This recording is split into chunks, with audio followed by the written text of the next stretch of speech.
बड़ी सोच का बड़ा जादू, विश्वास जगाएं, डर भगाएं। जब हम डरे होते हैं तो हमारे यार दोस्त हमें समझाते हैं, यह तुम्हारे मन का वहम है, चिंता मत करो, डरने की कोई बात नहीं है।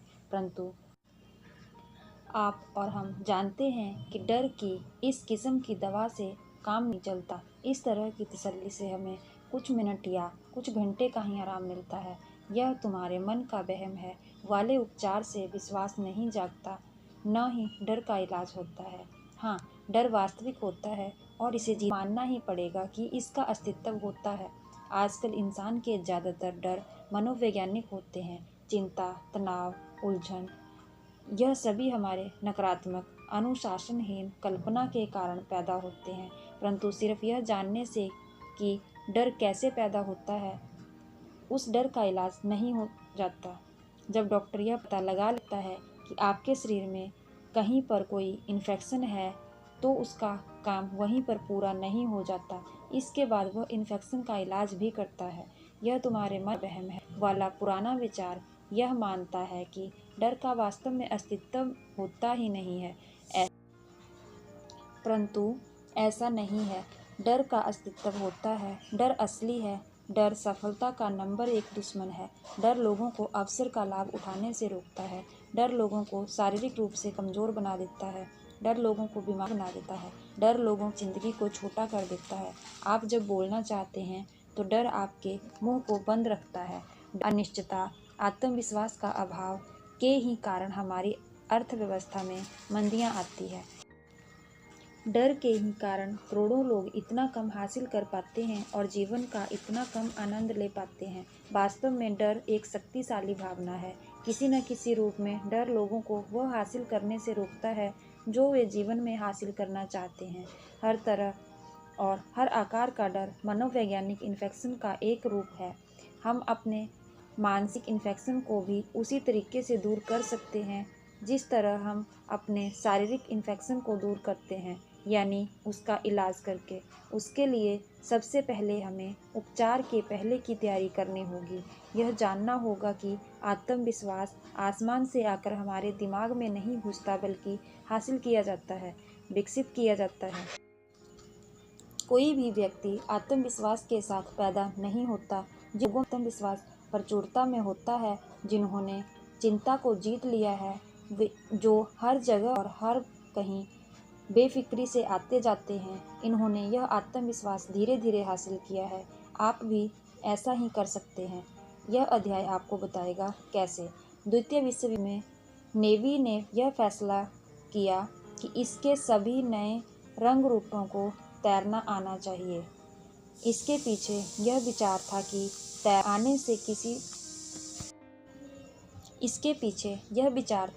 तैरना आने से किसी डूबते आदमी की जान बचाई जा सकती है। जिन लोगों को तैरना नहीं आता था, उनके लिए तैरने की कक्षाएं आयोजित की गई। मैंने इस तरह के एक प्रशिक्षण को देखा।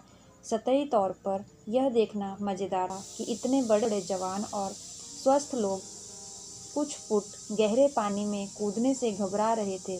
इन लोगों को 6 फुट ऊंचे स्टैंड से पानी में कूदना था और पानी सिर्फ 8 फुट गहरा था।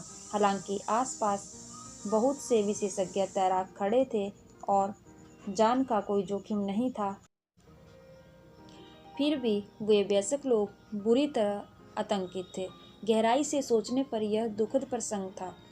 उनका डर वास्तविक था, परंतु उनमें और हार के डर के बीच में केवल एक ही चीज़ आड़े आ रही थी, और वह थी नीचे के पानी में छलांग। एक से ज़्यादा बार मैंने देखा कि इन युवकों को बोर्ड से अनपेक्षित धक्का दे दिया गया और इसका परिणाम यह हुआ कि पानी से उनका डर हमेशा के लिए दूर हो गया। हजारों भूतपूर्व नेवी के जवान इस घटना से परिचित होंगे। इस घटना से हमें यह शिक्षा मिलती है, काम करने से डर दूर होता है। दुविधा में रहने या अनिर्णय की स्थिति में रहने से या काम टालने से हमारा डर बढ़ता है। इसे अभी हाल अपनी सफल नियमों की पुस्तिका में लिख लें। काम करने से दूर होता है। काम करने से डर सचमुच दूर होता है। कुछ महीनों पहले 40 साल का एक परेशान हाल एग्जीक्यूटिव मुझसे मिलने आया। वह एक बड़े रिटेलिंग संगठन में महत्वपूर्ण पद पर था।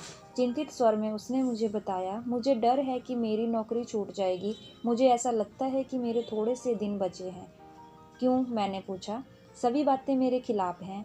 मेरे विभाग की बिक्री के आंकड़े पिछले साल से 7% कम है। यह बहुत बुरा है, खासकर तब जब हमारे स्टोर की सेल पिछले साल की तुलना में 6% बढ़ी है। मैंने हाल ही में कुछ गलत फैसले लिए हैं और मुझे मीटिंग में यह संकेत दिया गया है कि मैं कंपनी की प्रगति के साथ साथ प्रगति नहीं कर पा रहा हूँ। मुझे इतना बुरा अनुभव पहले कभी नहीं हुआ। मेरी पकड़ ढीली होती जा रही है और यह सबको साफ दिख रहा है। मेरे कर्मचारियों को भी इस बात का एहसास है। मेरे सेल्समैन भी यह देख सकते हैं। दूसरे एग्जीक्यूटिव भी यह जानते हैं कि मैं ढलान पर नीचे फिसल रहा हूँ। एक साथी एग्जीक्यूटिव ने तो पिछली मीटिंग में यहाँ तक सुझाव दिया कि मेरा कुछ काम इसके डिपार्टमेंट को सौंप दिया जाए ताकि स्टोर के लिए कुछ लाभ कमाया जा सके।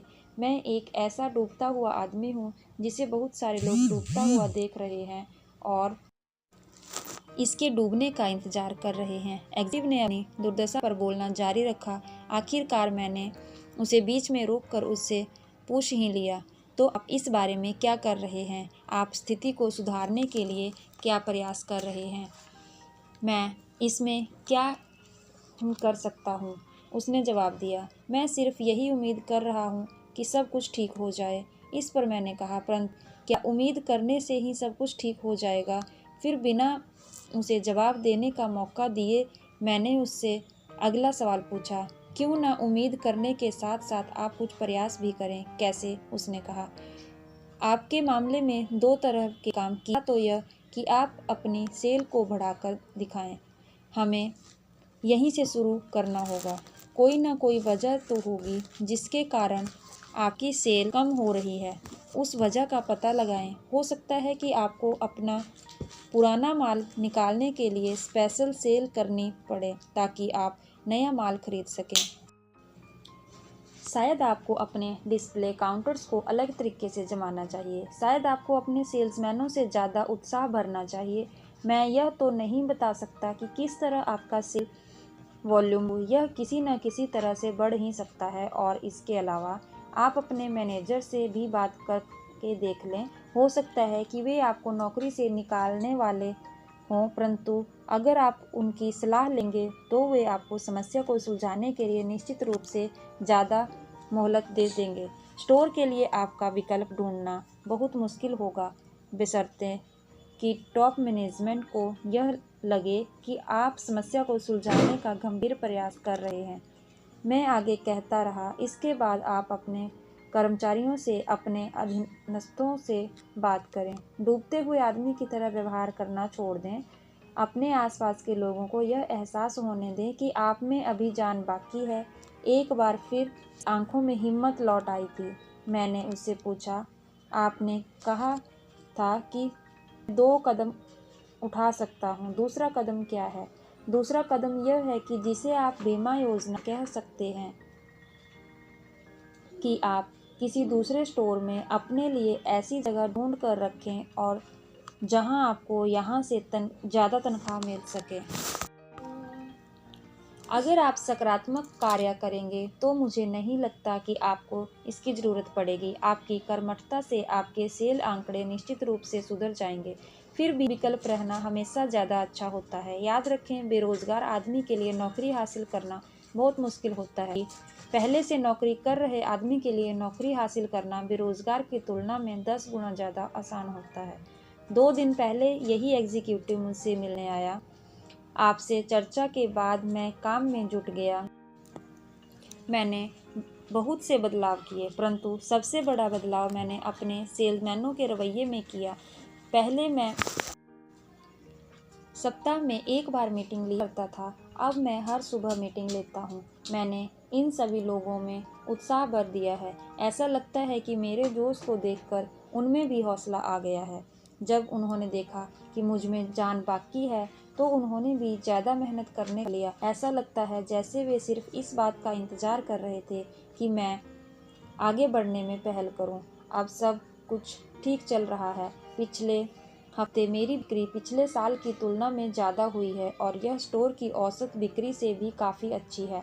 ओह, बहरहाल, उसने कहा, मैं आपको एक और अच्छी खबर सुनाना चाहता हूँ। मुझे 2 वैकल्पिक नौकरियों के प्रस्ताव मिले हैं। निश्चित रूप से इससे मैं खुश हूँ, परंतु मैंने दोनों को अस्वीकार कर दिया क्योंकि यहाँ पर सब कुछ एक बार फिर ठीक-ठाक हो गया है। जब हम कठिन समस्याओं का सामना करते हैं, तो हम तब तक दलदल में फंसे रहते हैं जब तक कि हम कर्म नहीं करते। आशा से शुरुआत होती है, परंतु जीतने के लिए आशा के साथ-साथ कर्म की भी जरूरत होती है।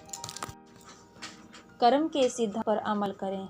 अगली बार जब भी आपको डर लगे, चाहे डर छोटा हो या बड़ा, अपने आप को संभालें। फिर इस सवाल का जवाब ढूंढें, किस तरह के काम से मैं अपने डर को जीत सकता हूँ। अपने डर का कारण खोज लें, फिर उचित कदम उठाएं। डर और इसके उपचार के कुछ उदाहरण बताए गए हैं। डर का प्रकार, इलाज। नंबर 1, डर का प्रकार, रंग रूप के कारण इलाज। अपना हुलिया सुधारें, नाई की दुकान पर या ब्यूटी पार्लर में जाएं, जूते चमकाएं, साफ और प्रेस किए हुए कपड़े पहनें, बेहतर ढंग से तैयार हों। अच्छा दिखने के लिए हमें हमेशा नए कपड़ों की ज़रूरत नहीं होती। नंबर 2, किसी महत्वपूर्ण ग्राहक को खो देने का खतरा। इलाज, बेहतर सेवा देने की दुगनी कोशिश करें। ऐसी हर चीज़ को सुधार लें जिससे आपको ग्राहकों का आप में होता हो। नंबर 3, परीक्षा में फेल हो जाने का डर। इलाज, चिंता में समय गंवाने के बजाय इस समय को पढ़ने में लगाएं। नंबर 4, आपके नियंत्रण के पूरी तरह बाहर की चीज़ों का डर। इलाज, अपना ध्यान किसी दूसरे की तरफ ले जाएं। अपने बगीचे में जाकर खरपतवार साफ करें, अपने बच्चों के साथ खेलें, फिल्म देखने जाएं। नंबर 5, किसी ऐसी चीज़ से शारीरिक क्षति का डर जिसे आप नियंत्रित कर सकते हो, जैसे बिजली गिरना, तूफान आना या हवाई जहाज़ दुर्घटना का डर। इलाज, अपना ध्यान दूसरों के डर को कम करने में, इसकी मदद करने में लगाएं, प्रार्थना करें। नंबर 6, यह डर कि दूसरे लोग क्या सोचेंगे, क्या कहेंगे।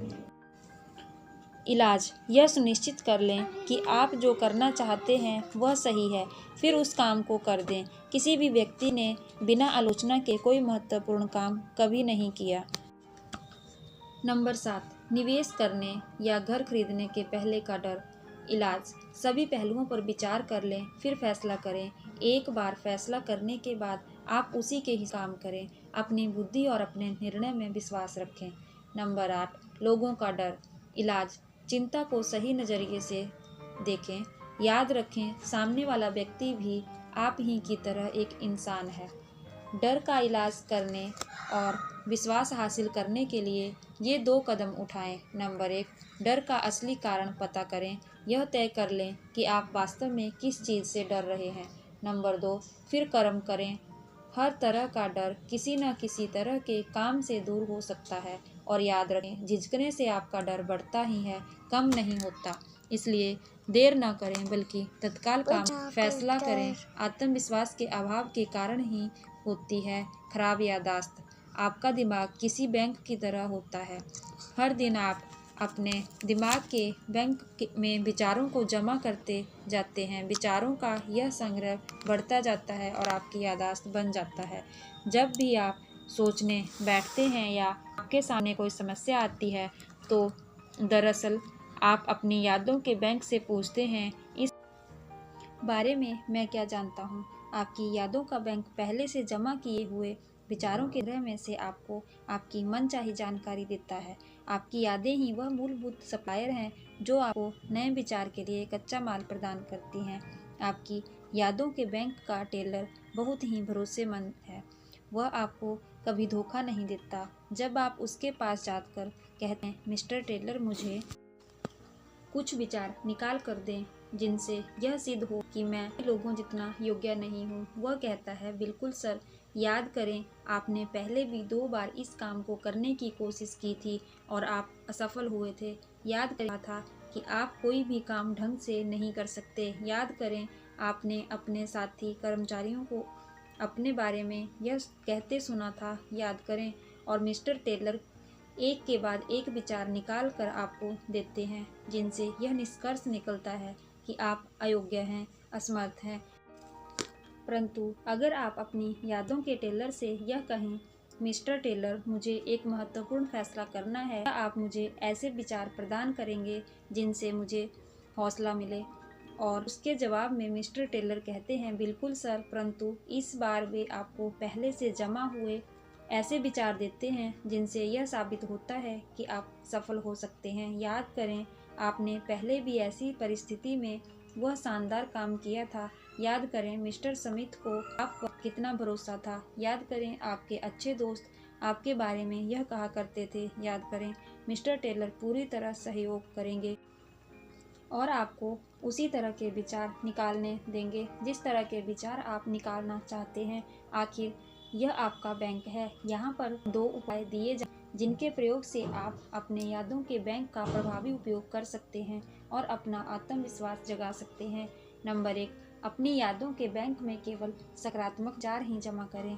इस बात को अच्छी तरह से समझ लें, हर व्यक्ति के जीवन में अप्रिय, मुश्किल, हतोत्साहित करने वाली घटनाएं होती हैं, परंतु इन घटनाओं के प्रति असफल और सफल लोगों की प्रतिक्रियाएं अलग अलग होती हैं। असफल लोग बुरी घटनाओं को दिल से लगा कर रखते हैं। वे अप्रिय स्थितियों को बार बार याद करते हैं ताकि वे उनकी यादों में अच्छी तरह से जम जाएं। वे अपने दिमाग से उन्हें नहीं निकाल पाते। रात को भी वे जिस घटना के बारे में सोचते हुए सोते हैं, वह दिन में हुई कोई अप्रिय घटना ही होती है। दूसरी तरफ आत्मविश्वास से पूर्ण सफल लोग इस तरह की घटना भूल जाते हैं। सफल लोग अपनी यादों के बैंक में केवल सकारात्मक विचार ही रखते हैं।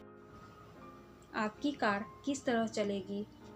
अगर हर सुबह काम पर जाने से पहले आप 2 मुट्ठी धूल अपने क्रैंक केस में डाल दें, क्या आपका शानदार इंजन बैठ नहीं जाएगा और आप इससे जो कराना चाहते हैं वह करने से इनकार नहीं कर देगा? आपके दिमाग में जमा नकारात्मक अप्रिय विचार भी आपके दिमाग को इसी तरह से प्रभावित करते हैं। नकारात्मक विचार आपकी मानसिक मोटर को इसी तरह की अनावश्यक टूट फूट का शिकार बनाते हैं, जिनसे चिंता, कुंठा और हीनता की भावनाएं पैदा होती हैं। सड़क के किनारे खड़ा रखते हैं जबकि बाकी लोग अपनी गाड़ियों पर फराटे से बढ़ रहे होते हैं। ऐसा करें उन क्षणों में जब आप अपने विचारों के साथ अकेले हो, जब आप अपनी कार चला रहे हो या अकेले खाना खा रहे हो। सुखद सकारात्मक घटनाएं याद करें, अपनी यादों के बैंक में अच्छे विचार डालें। इससे आप बढ़ता है। इससे आप में मैं सचमुच अच्छा हूँ की भावना जागती है। इससे आपका शरीर भी स्वस्थ रहता है। एक बढ़िया तरीका यह है, सोने जाने से पहले अपनी यादों के बैंक में अच्छे विचारों को डाल दें। अपने जीवन की अच्छी बातों को याद करें। यह सोचें कि आपको कितनी सारी चीज़ों के लिए ऊपर वाले का शुक्रगुजार होना चाहिए। आपकी पत्नी या आपका पति, आपके बच्चे, आपके दोस्त, आपका स्वास्थ्य, उन सभी चीज़ों को याद करें जो आपने लोगों को आज करते देखा है। अपनी छोटी छोटी सफलताओं और उपलब्धियों को याद करें। उन कारणों को दोहराएं कि आपको आज जीवित होने के लिए खुश क्यों होना चाहिए। नंबर 2, अपनी यादों के बैंक से केवल सकारात्मक विचार। कई वर्ष पहले मैं शिकागो में मनोवैज्ञानिक सलाहकारों की एक फर्म के साथ करीबी रूप से जुड़ा हुआ था। वे कई तरह के मामले सुलझाते थे, परंतु उनमें से ज़्यादातर मामले विवाह समस्याओं और मनोवैज्ञानिक कठिनाइयों से संबंधित होते थे। एक दिन मैं फर्म के मुखिया से इसके प्रमोशन और उसकी तकनीकों के बारे में बात कर रहा था। मैं यह जानना चाहता था कि वह किस तरह असंतुलित व्यक्ति की मदद करता है। उसने कहा, क्या आप जानते हैं, लोग अगर केवल एक चीज़ कर लें तो उन्हें मेरी सेवाओं की कभी ज़रूरत नहीं पड़ेगी। वह क्या? मैंने उत्सुकता से पूछा। सिर्फ यही कि आप अपने नकारात्मक विचारों को नष्ट कर दें, इससे पहले कि वे विचार राक्षस बन जाएं और आपको नष्ट कर दें। मैं जिन लोगों की मदद करता हूँ उनमें से ज़्यादातर लोग से कहा मानसिक आतंक की दुनिया में रहते हैं। शादी की बहुत सारी कठिनाइयाँ हनीमून राक्षस की वजह से होती हैं। हनीमून इतना संतोषजनक होगा जितना एक या दोनों जीवन साथी चाहते हों, परंतु उस याद को दफना देने के बजाय वे लोग सैकड़ों बार उस पर विचार करते रहते हैं, जब तक कि यह उनके वैवाहिक जीवन की एक बहुत बड़ी बाधा नहीं बन जाती। वे मेरे पास 5 या 10 साल बाद आते हैं। आमतौर पर मेरे ग्राहक यह नहीं जान पाते कि समस्या की जड़ कहाँ है। यह मेरा काम है कि मैं उनकी कठिनाई का विषय यह बताऊं कि उन्होंने राई का पहाड़ बना लिया है। कोई भी व्यक्ति किसी भी अप्रिय घटना को मानसिक राक्षस बना सकता है। मेरे मनोवैज्ञानिक दोस्त ने आगे कहा, नौकरी की असफलता, असफल रोमांस, बुरा निवेश, टीनेज बच्चे के व्यवहार से निराशा ऐसे आम राक्षस हैं जिनकी वजह से मैंने लोगों को परेशान देखा है और इन राक्षसों को मारने में इन लोगों की मदद करता हूँ। यह स्पष्ट है कि अगर हम किसी आत्मक विचार को बार बार दोहराएंगे तो इसका मतलब है कि हम इसे खाद पानी दे रहे हैं, और अगर हम इसे खाद पानी देंगे तो यह धीरे धीरे बड़ा राक्षस बनकर हमारे आत्मविश्वास को नष्ट कर देगा और हमारी सफलता की राह में गंभीर मनोवैज्ञानिक कठिनाइयाँ खड़ी कर देगा। कॉस्मोपॉलिटन मैगजीन में हाल ही में छपे हुए एक लेख the drive toward self destruction में मलकाहे ने इस तरफ इशारा किया कि हर साल 30,000 अमेरिकी आत्महत्या कर लेते हैं और 1 लाख लोग आत्महत्या का असफल प्रयास करते हैं। उन्होंने आगे कहा, इस बात के आश्चर्यजनक प्रमाण मिले हैं कि लाखों करोड़ों दूसरे लोग धीमे धीमे कम कष्ट तरीकों से खुद को मार रहे हैं। बाकी के लोग शारीरिक आत्महत्या करने के बजाय आध्यात्मिक आत्महत्या कर रहे हैं, क्योंकि वे खुद को कई तरह से अपमानित दंडित कर रहे हैं और कुल मिलाकर अपने आप को छोटा बना रहे हैं। जिन मनोवैज्ञानिक मित्र का मैंने जिक्र किया था, उसने मुझे बताया कि किस तरह उसने अपनी एक ऐसी मरीज को रोका जो मानसिक और आध्यात्मिक आत्महत्या करने तुली हुई थी। उसने कहा, इस मरीज की उम्र 35 से ऊपर होगी। उसके 2 बच्चे थे। सामान्य भाषा में कहा जाए तो उसे गंभीर डिप्रेशन था। अपनी जिंदगी का हर अनुभव दुखद अनुभव ही लगता था। उसका स्कूली जीवन, उसकी शादी, बच्चों का लालन पालन, जिन जगहों पर वह रही थी, सभी के बारे में उसे नकारात्मक थी। उसने बताया कि उसे याद नहीं है कि वह कभी सुखी भी रही थी, और चूंकि व्यक्ति अपने अतीत के कुंची से ही अपने वर्तमान में रंग भरता है, इसलिए उसे वर्तमान जीवन में भी सिर्फ निराशा और अंधेरा ही नजर आ रहा था। जब मैंने उससे पूछा कि सामने वाली तस्वीर में उसे क्या दिख रहा था, तो उसने कहा, ऐसा लगता है जैसे यहाँ आज रात तूफान आने वाला है। यह उस तस्वीर का सबसे निराशाजनक विश्लेषण था। यह तस्वीर एक बड़ी ऑयल पेंटिंग है जिसमें सूर्य आसमान से नीचे की तरफ है। चित्र बहुत चतुराई से बनाया गया है और इसे सूर्योदय का दृश्य भी समझा जा सकता है और सूर्यास्त का भी। मनोवैज्ञानिक ने कहा कि लोग तस्वीर में जो देखते हैं उससे उनके व्यक्तिगत के बारे में संकेत मिल जाता है। ज़्यादातर लोग कहते हैं कि यह सूर्य उदय का दृश्य है, जबकि मानसिक रूप से असंतुलित डिप्रेस्ड व्यक्ति हमेशा इसे सूर्यास्त का दृश्य बताते हैं। एक मनोवैज्ञानिक के रूप में मैं किसी व्यक्ति याददाश्त तो नहीं बदल सकता, परंतु अगर मरीज सहयोग दे तो मैं उसे अपने अतीत को अलग कर तरीके से देखने का नज़रिया सिखा सकता हूँ। मैंने इस महिला को भी ऐसा ही करना सिखाया। मैंने उसे बताया कि वह अपने अतीत को पूरी तरह निराशावादी रवैये से न देखें और उसमें से खुशी और आनंद के पलों को याद करने की कोशिश करें। 6 महीने के बाद उसकी हालत में थोड़ा सा सुधार हुआ। उस वक्त मैंने उसे एक खास काम सौंपा। मैंने उससे कहा कि वह हर दिन 3 कारण लिखे जिनके कारण उसे खुश होना चाहिए। हर सप्ताह गुरुवार को मैं उसके लिखे कारणों को देख लेता था। यह सिलसिला 3 माह तक चलता रहा। उसमें काफ़ी सुधार हो रहा था। आज वह महिला एक सामान्य जीवन जी रही है। वह सकारात्मक है और वह ज़्यादातर लोगों जितनी ही सुखी है। जब इस महिला ने अपनी यादों के बैंक से नकारात्मक विचार निकालना बंद कर दिया तो उसकी हालत में सुधार होना शुरू हो गया। चाहे मनोवैज्ञानिक समस्या बड़ी हो या छोटी, इलाज हमेशा तभी शुरू होता है जब व्यक्ति अपनी यादों के बैंक से नकारात्मक विचारों को निकाल बंद कर देता है और इसके बजाय सकारात्मक विचार निकालना शुरू कर देता है। मानसिक राक्षस न बनाएं, अपनी यादों के बैंक से अप्रिय विचार निकालना बंद कर दें। जब भी आपको किसी तरह की कोई परिस्थिति याद आए तो उसके अच्छे हिस्से के बारे में सोचें, बुरे हिस्से को भूल जाएं, उसे दफना दें। अगर आप यह पाएं कि आप नकारात्मक पहलू पर ही विचार कर रहे हैं तो उस घटना से अपने दिमाग को पूरी तरह। और यहाँ हम आपको एक और महत्वपूर्ण और उत्साहवर्धक बात बताना चाहते हैं। आपका मस्तिष्क अप्रिय घटनाओं को भुलाना चाहता है। अगर आप सहयोग करें तो अप्रिय यादें धीरे धीरे सिकुड़ती जाती हैं और आपकी यादों के बैंक का टेलर उन्हें बाहर निकालता जाता है। डॉक्टर मेलविन एस हेडविग का एक प्रसिद्ध एडवर्टाइजमेंट मनोवैज्ञानिक है और याद रखने की हमारी योग्यता के बारे में वे कहते हैं, जब जागने वाली भावना सुखद होती है तो विज्ञापन को याद रखना आसान होता है।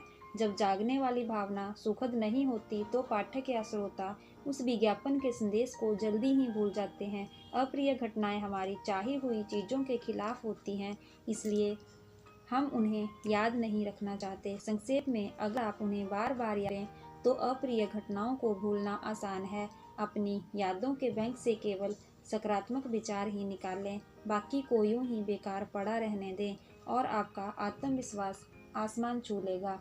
आपको ऐसा लगेगा कि जैसे आप किला फतह कर सकते हैं। आपको लगेगा कि आप दुनिया की चोटी पर पहुंच सकते हैं। आप जब भी अपने नकारात्मक, खुद को छोटा करने वाले विचारों को याद करने से इनकार करते हैं तो आप अपने डर को जीतने की तरफ एक बड़ा कदम आगे बढ़ाते हैं। लोग दूसरे लोगों से क्यों डरते हैं? जब दूसरे लोग हमारे आसपास होते हैं तो हम इतना आत्मचेतन क्यों हो जाते हैं? हमारे संकोच की क्या वजह होती है? हम इस बारे में क्या कर सकते हैं? दूसरे लोगों का डर एक बड़ा डर हो, परंतु इसे जीतने का भी एक तरीका है। अगर आप उसे सही पहलू से देखने की आदत डाल लें तो आप लोगों के डर को जीत सकते हैं। मेरे एक सफल बिजनेस मित्र ने मुझे बताया कि किस तरह उसने लोगों के बारे में सही नज़रिया सीखा। उसका उदाहरण सचमुच दिलचस्प है।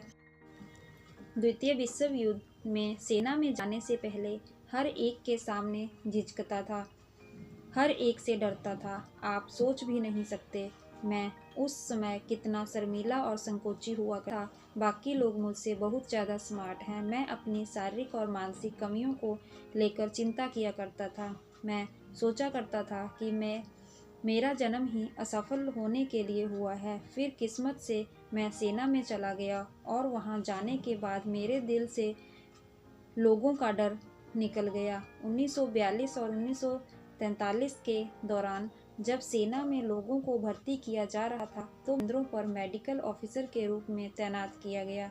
मैंने इन लोगों के प्रशिक्षण में सहयोग किया। मैं इन रंग रूटों को जितना देखता था मेरे मन से लोगों का डर उतना ही कम होता जाता था। सैकड़ों की तादाद में लोग खड़े हुए थे, सभी कपड़े हुए थे और सभी लगभग एक से दिख रहे थे। हाँ, इनमें से कुछ मोटे थे और कुछ दुबले, कुछ लंबे और कुछ नाटे, परंतु वे सभी परेशान थे, सभी अकेलापन अनुभव कर रहे थे। कुछ समय पहले यही युवा लोग एग्जीक्यूटिव हुआ करते थे। कुछ समय पहले इनमें से कुछ किसान थे, कुछ सेल्समैन थे, कुछ ब्लू कॉलर कर्मचारी थे और कुछ यूं ही सड़कों पर खाक छाना करते थे। कुछ दिन पहले ये लोग अलग अलग काम किया करते थे, परंतु भर्ती केंद्र पर वे सारे लोग एक से दिख रहे थे। तब मैंने एक महत्वपूर्ण बात सोची। मैंने पाया कि लोग ज़्यादातर मामलों में एक से होते हैं। लोगों में समानताएं ज़्यादा होती हैं और असमानताएं कम होती हैं। मैंने पाया कि सामने वाला आदमी भी मेरे जैसा ही है। उसे भी अच्छा खाना पसंद है, उसे भी अपने परिवार और दोस्तों की याद आती है, वह भी तरक्की करना चाहता है, उसके पास भी समस्याएं हैं और वह भी आराम करना चाहता है। इसलिए अगर सामने वाला मेरे जैसा ही है तो उससे डरने की कोई वजह ही नहीं है। अब मैं आपसे पूछता हूँ, क्या यह बात काम की नहीं है? अगर सामने वाला मेरे जैसा ही है तो उससे डरने की कोई वजह ही नहीं है।